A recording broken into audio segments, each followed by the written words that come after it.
So ito yung ano, yung, nakita ko, nahalukay ko sa baul, at, talagang ano, talagang, sabi ko nga ang galing, eh. Kasi buti pala kako at meron akong ganito, meron pa akong naitabing ganito. Kasi yung usapan namin ni Kulaong, yung chat-an namin, yung aming, chat, eh, hindi ko na makita yung lahat ng ini-screenshot ko kasi lahat ng chat namin ni Kulaong, eh, pati yung sa WhatsApp, ini-screenshot ko yun, hindi ko na makita. Ah, siyempre gusto kong malaman ang reaction ni Bungo. Hindi totoo naman kasi yun, Kulaong Durog. Kasi dati talagang matindi kaming magkalaban ni Tol Bungo.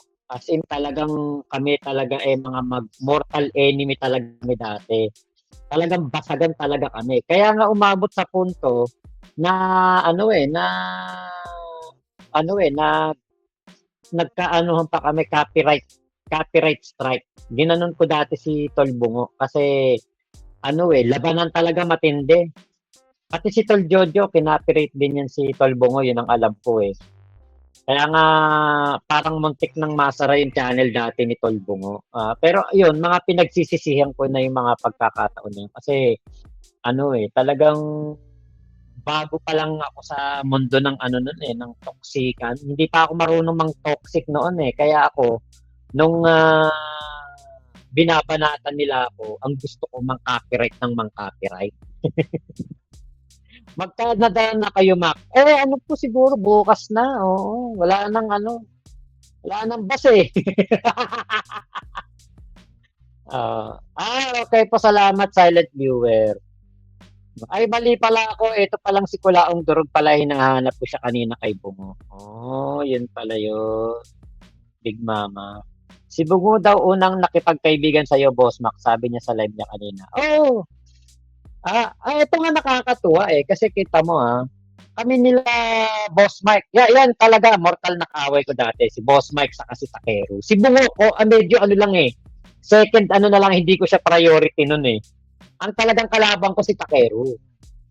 Ah, pero alam mo si Bungo, hanggang ngayon naman makikita niyo naman napaka-friendly, walang ano, walang masamang tinapay sa kanya. Kaya natutuwa ako na mga naging kaibigan ko sila ngayon. Dati talagang napakatindi po ng laban. As in, ang tindi-tindi talaga.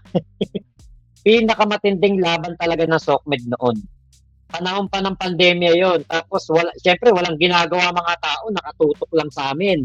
Sa labanan namin ni Boss Mike, labanan namin ni Takeru, kung kani-kanino ako nakikipagdebate noon. Kaya nga ngayon, para ala na akong ano sa debate kasi napagdaanan ko na yun, eh. Tapos yung debate kasi, napatunayan ko, walang panalo sa inyo. Bakit? Eh, parehas naman kayong ayaw niyong magpatalo, eh. Diba? Makikipagdebate ka sa tao, eh, hindi naman tatanggap ng pagkatalo. Makikipagdebate ka sa isang tao na ayaw naman ding tumanggap ng kamalian, eh di nonsense yun. Kaya nga, nung time na after ng Kulaong, wala na akong ano magdebate-debate kasi hindi ka mananalo sa debate. Magmumukha lang kayong mga clown ng kalaban mo sa debate kasi nga, eh, yun lang yung ano, yun lang yung magiging ano, yung mapapala mo, magmumukha lang kayong clown. Kasi ano, yung pagdedebate nga na ano ko talaga yan na kahit may moderator pa, kahit na meron pang ano, mga magagaling na referee, wala talaga. Hindi papayag yung kadebate mo mas magaling ka sa kanya. Pero alam niyo si Takeru, nung huling pagkikita namin sa Maynila, napagkukwentuhan pa rin, nababanggit pa rin yan, yan tungkol kay Kulaong kasi nga nagkukulaong ako ngayon. Kinakantyawan nga ako ni Boss Mike, eh. Iwanan mo na si Kulaong, wala ka nang kikitain do, wala nang ano yun, wala nang views yung si Kulaong. Eh, sabi ko, eh, ano kasi, nakasagot ako kay ano, eh. kay MG na susuportahan ko yung laban niya, eh. Susuportahan ko yung Kulaong, eh, mag-aantay Kulaong ako, eh. Oo, pero yun nga, nabanggit nga ni Takero noon. Kasi nung time na yun, mga immatured pa kami noon sa SOCMED, eh. Ngayon nag-matured na, eh. Kaya iba na rin yung approach, eh. Pero ayan, kasarapan lang talaga, yung dati mong matinding kalaban, nakakamurahan mo, ngayon, putya, kaibigan-kaibigan mo. Dati si Takero, nung nagkukwentuhan kami nung nandun kami sa may Quezon City. Kakain kami sa Samgyup. Sabi ni Takero, dati si Makmak, bumuka pa lang bumuka pa lang bibig niya, bisit na ako. Tapos ako sinabi ko noon, makita ko pala si Takero, minumura ko na sa isip ko. Alala nga, tandang-tanda niya yun. Alala niya yun, yung mga namin, labanan namin noon. Ngayon, kami ni Takero, magkakaibigan si Boss Mike. Oh, kasama ko pa nga sila noon sa China, sa Macau, sa Hong Kong. Mga tropa na talaga kami. Kaya nakakatuwa lang. Pati si Bungo, nakakatuwa lang dati, intindi ng laban namin. Pero ngayon naging pa kami, naging mga magtotropa pa. Ngayon dito sa labanan siyempre ng Kulaong, siyempre ebidensya, 'di ba? Talagang dapat may ebidensya ka. Bakit? Kasi si Kulaong, ang kalaban mo diyan kay Kulaong kasi nungalingan, eh. Kaya nakakatuwa lang dahil meron ako ebidensya pa ditong natabi na isang napakahalagang screenshot nito para sa akin. Bakit? Kasi ito isang ebidensya ng ako ay inuutusan ni Kulaong na mag-vlog ng laban sa kanyang mga katunggali at hindi lang sa kanyang mga kalaban noon, pati na din sa pamilya Marcos. Yan nasa screen nyo.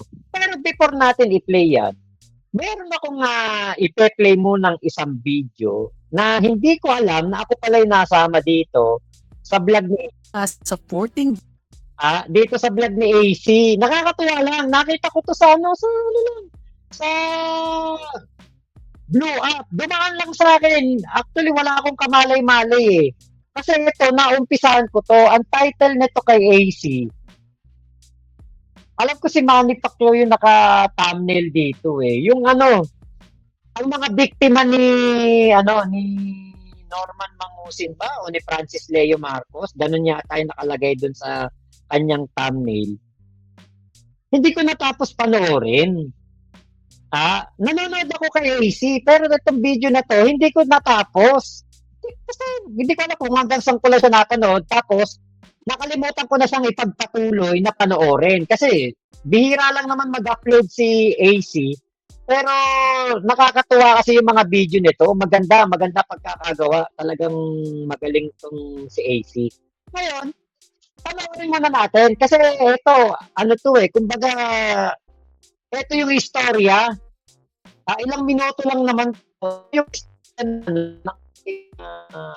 pagkakapasok sa mundo ng Kulaong. Ay, hindi pa, Katrina Love. Gusto ko nga magkita kami niyan. Kaya lang, nung pumunta ako last time nung sa Manila, hindi ako, isang gabi lang yung pwede ko. Kahit nga si Kuya Henry, hindi ko napuntahan, eh. Fritz Wilanda yan, Ate Agnes. Mabuhay! Ayun, hello po. Ang panlaban niya naman sa kanya ay ang katotohanan. Oo, yun. Totoo yan. Ito, sandali lang to, panoorin lang Si natin. Pacmac Pablo ay isa sa supporting vloggers na pinagkakatiwalaan ni Norman Mangusin sa panahon. Etong na to, itong litrato ko na yan. Yan nasa screen nyo. Yun yung mga nag-uumpisa pa lang ako.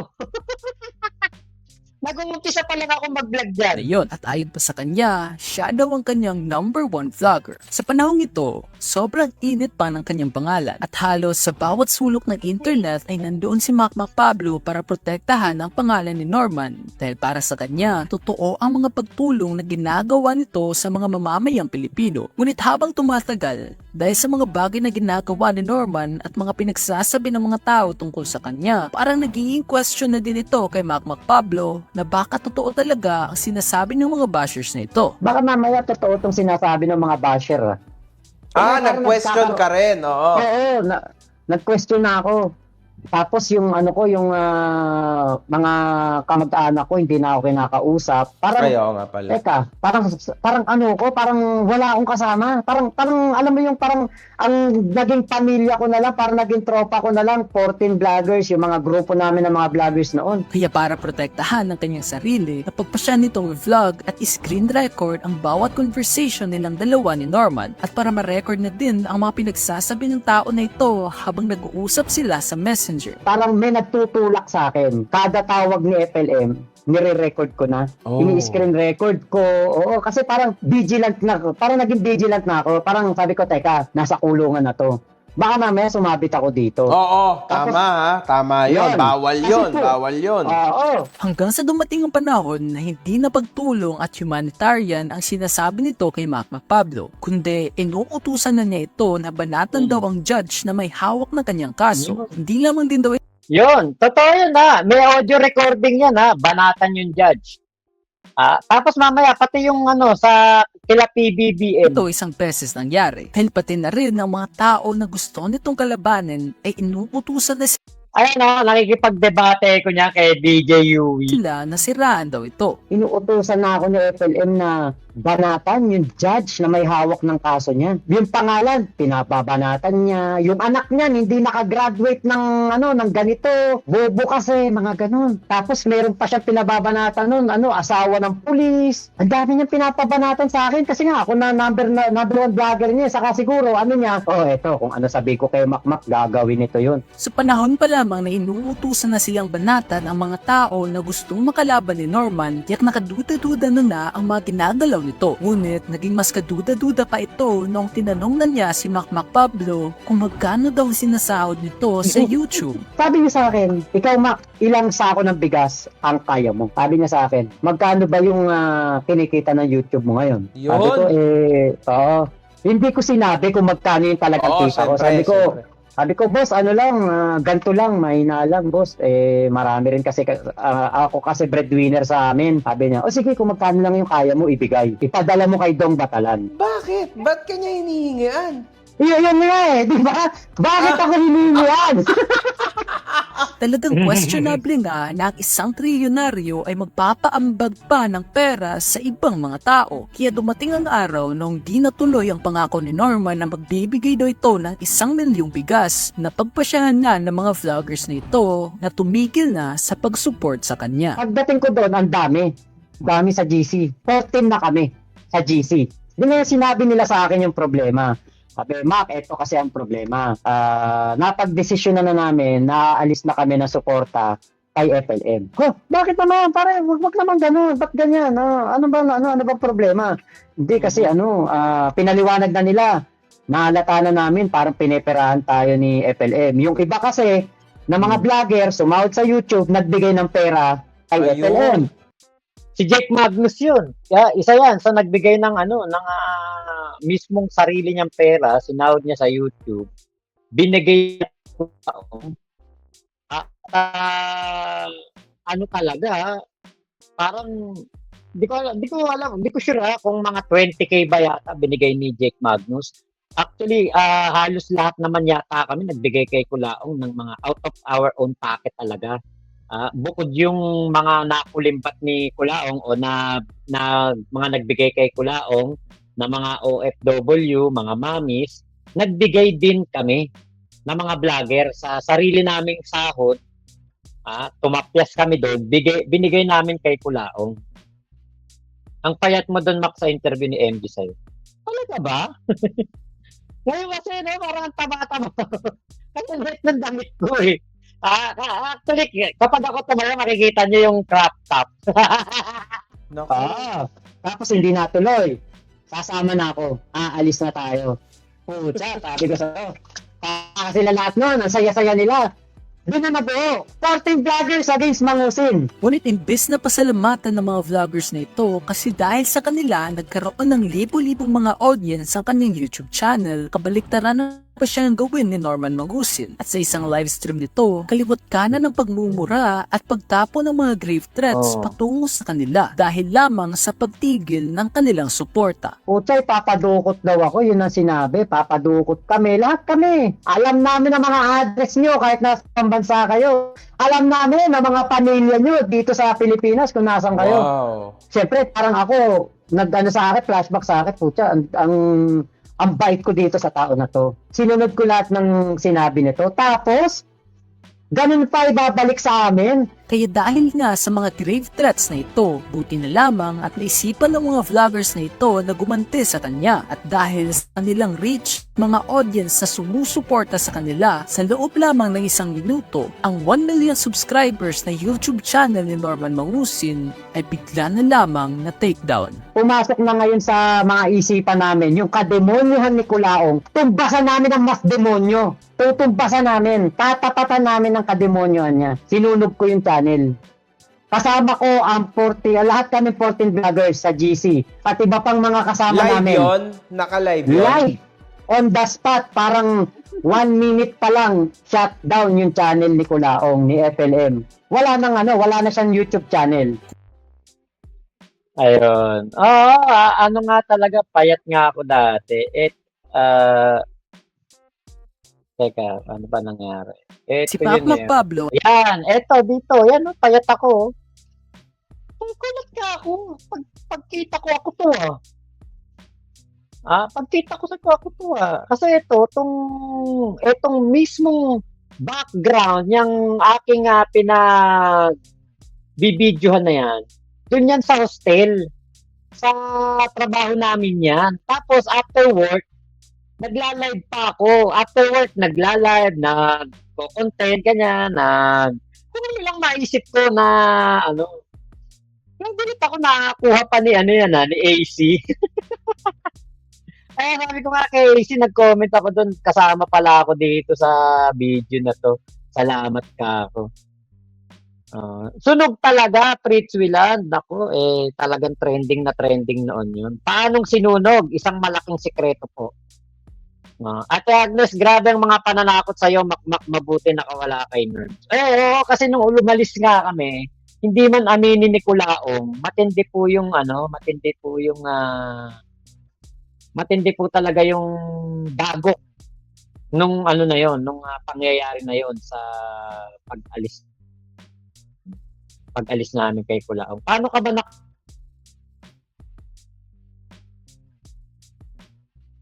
ba ako ng isang video niya. Una muna, parang nag-imbestiga ako. Makikita niyo naman dyan mga una kong video. Parang nag-imbestiga ako, ganyan. Tapos, hindi pa ganun pumapatok noon. Pero nung nag-re-upload na ako ng mga live ni Kulaong, kasi sabi niya, mga vlogger, mga small vlogger, i-re-upload niyo yung video ko, hindi ko kayo i-copyright. Bihira yun. Walang ganun bihira yun. Alam niyo, ayan, katulad niya, si Makagago, nare-reaction na natin yung video. Bihira yan. Ang mga vlogger, ayaw niya na ginagamit mo yung mga video nila.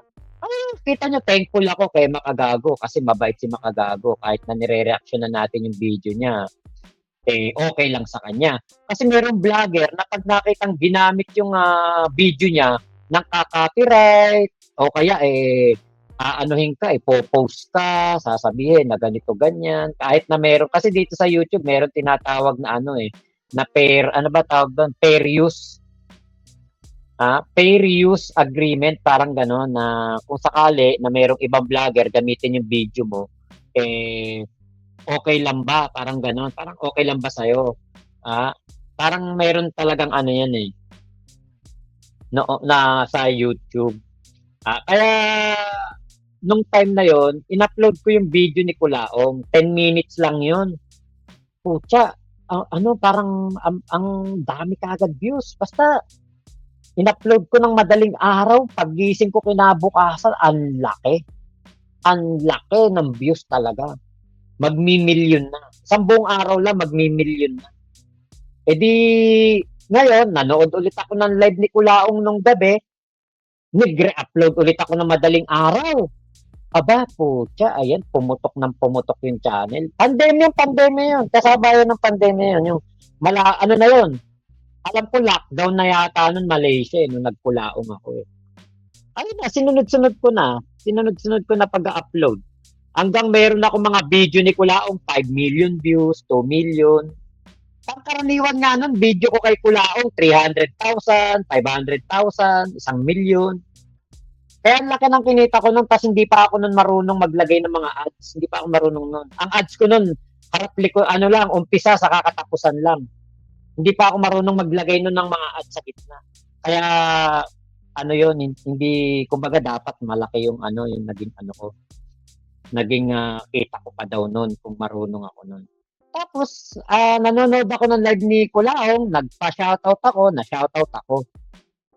Yun na, doon na nagsimula, nakilala ako ni Kulaong. Walang ibang naging daan. Kumbaga, nakita lang ni Kulaong, Makmak Pablo, support nyo to, Makmak Pablo, vlogger ko yan. Sinabing ganun. Nakikita ko yung mga video niya, nakasuporta sa akin yan. Parang tinlag ako ni Kulaong on the spot sa kanyang live. Ayun na.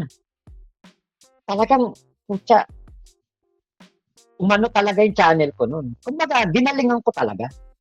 At sumuporta talaga ako kay Kulaong na 100% kasi nga, ang paniwala ko, tunay na Marcos, pilantropo, tumutulong, namimigay ng bigas. Malay ko bang hindi pala totoo yun?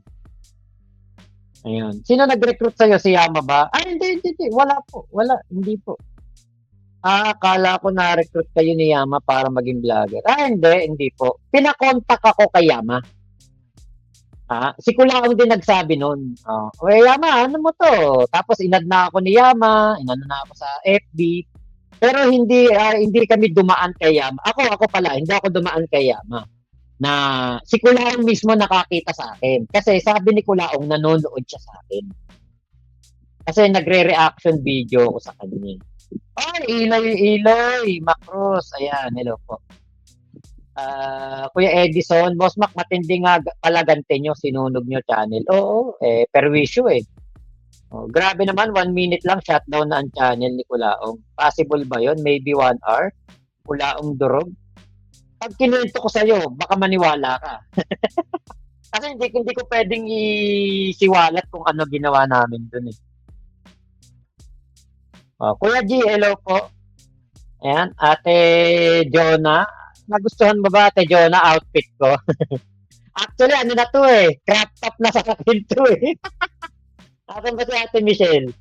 Ate Michelle, actually, tong damit, crop top na to sa liit. Sunog po ba ang channel ni Kulaong ngayon, Ate Jonah? Hindi naman, hindi lang talaga siya nag-a-upload. Wala na yata siyang latest, wala na. Wala na po. Kasi di na nga nagla-live eh. Busy sa tournament daw. Live na sa akin to, Ate Michelle eh. Parang Winnie the Pooh na nga, Big Mama. Kaya kanina sabi ni Jay nung nakita niya sa outfit ko, sabi, ang late-late na niya na. Sabi ko kasi ikaw nung bibili ko dati ng damit laging gusto niya sakto lang. Kasi ang pangit daw pag malaki. Bibili ko ng kunwari, kasi ako gusto ko talaga yung mga malalaking damit. Ako talaga ayoko ng mga sakto lang. Syempre si Joy, sabi niya maganda daw sa akin, yung mga sakto lang, hindi mga loose. Ngayon, hindi ko na mapakinabangan. Mamaya na, pag end live na. Mamaya na ako tatayo. Busy sa Beyblade tournament, saka Crash Gear, sabi ni Exilog.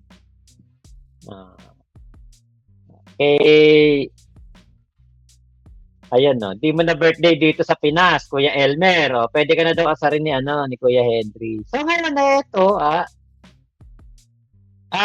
dito na ngayon tayo papasok sa chat na ito. Ito na. na dito sa chat na ito ni Kulaong sa akin. Alam nyo, I'm very thankful nakita ko to. Kasi ang tagal ko na sinasabi sa inyo, inutusan ako ni Kulaong, di ba? Yung tungkol sa judge. May patunay yun kasi may video. Hindi ko na-play yung video kasi ilang beses nyo naman narinig yan eh. Pinapabanatan ni Kulaong sa akin yung judge. Ngayon dito, ang pinapabanatan ni Kulaong, dito eto, sabi niya sa akin, eto topic. Lahat ng UTW at Marcos loyalist, si Inday Garuta ay Marcos loyalist yan. Pinipilit nila isaksak sa, ano yung idyo? Hindi ko alam ano yung idyo eh. Idyo ng tao na mahirap si FLM, estapador si FLM, scammer si FLM. Yun ang gusto nilang palabasin. Tanong, bakit mismong yung amo nilang senador ang humihingi ng pera kay FLM? Pansinin mo sa tuwing naglalabas si Yama ng sama ng loob about 10 million na binigay ni FLM kay Amy, naglalabas sila ng kung ano-anong issue. So, diyan kayo mag-focus sa 10 million na hiningi ni Amy kay FLM kasi may tulog sila dyan. Unang-una, hindi dineclare ni Amy sa COMELEC yan. Pwede siya matanggal sa pagkasenador. May sabit sila talaga. Kaya dyan mag-focus. Di nila maitatanggihan. Then everything will follow. Tapos sabi pa niya dyan, eto, meron pang isa yan. Eto matindi. Yung pangalawang ano dyan. Nasa ba? Teka.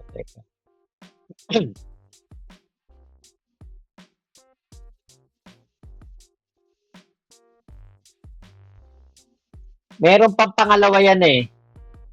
Okay, tanggalin muna natin.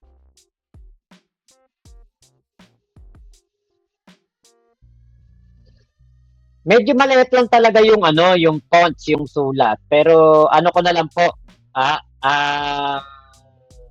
babasahin ko na lang sa inyo ha.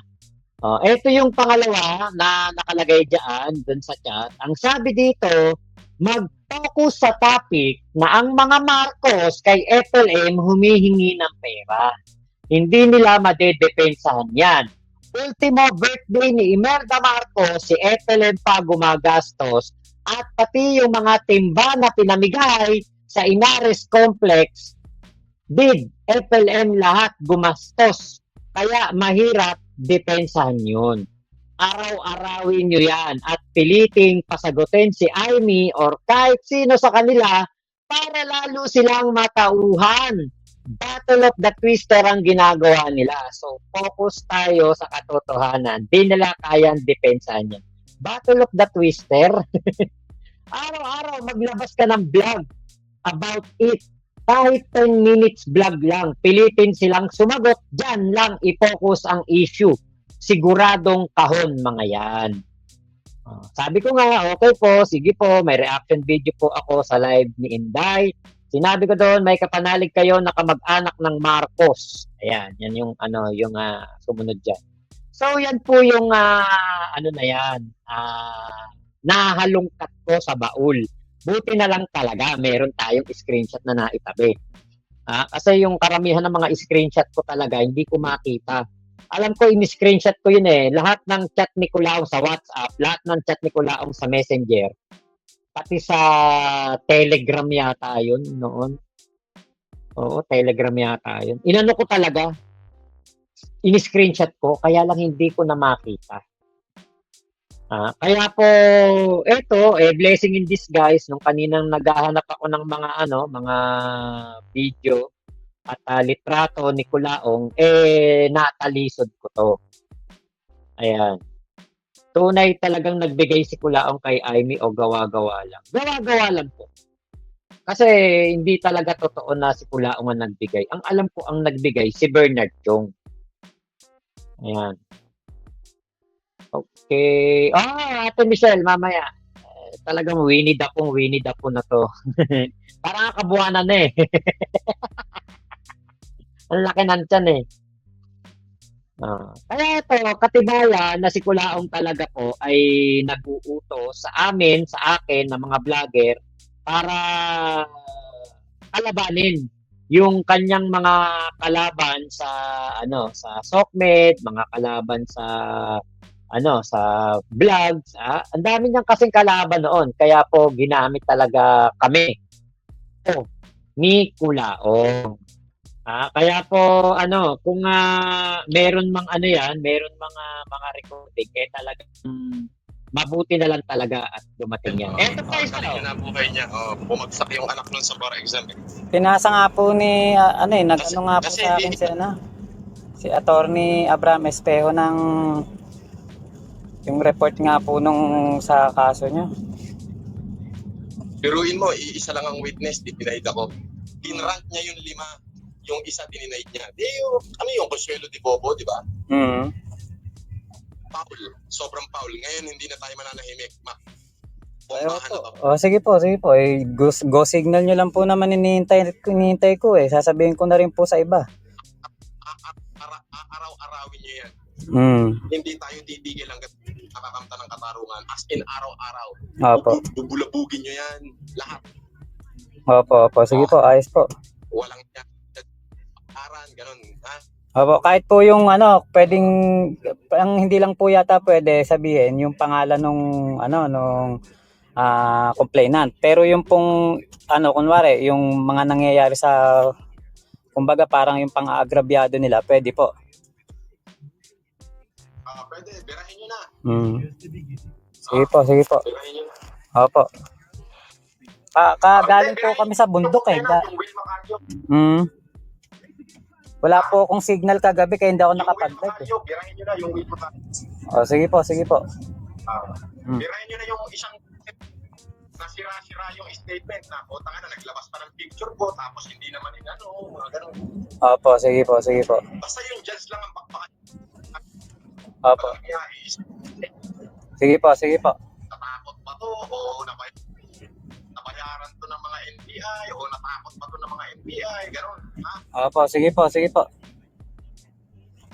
Magbablog na po ako kagad. Kumbaga, araw-arawin na yan. Para magising sila. Alam mo ba yung daan, Bunggaw? Ayun.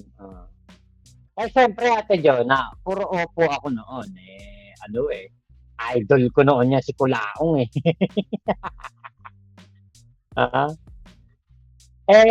Ngayon, di ba? Ayan, katibayan na talagang si Kulaong, inuutusan kami noon na mag-vlog patungkol sa kanyang mga kalaban. Lalong-lalo na sa pamilya Marcos. Ito yung talaga isa sa mga dahilan kung bakit po ako nagbalik Kulaong. Kasi nga, gusto kong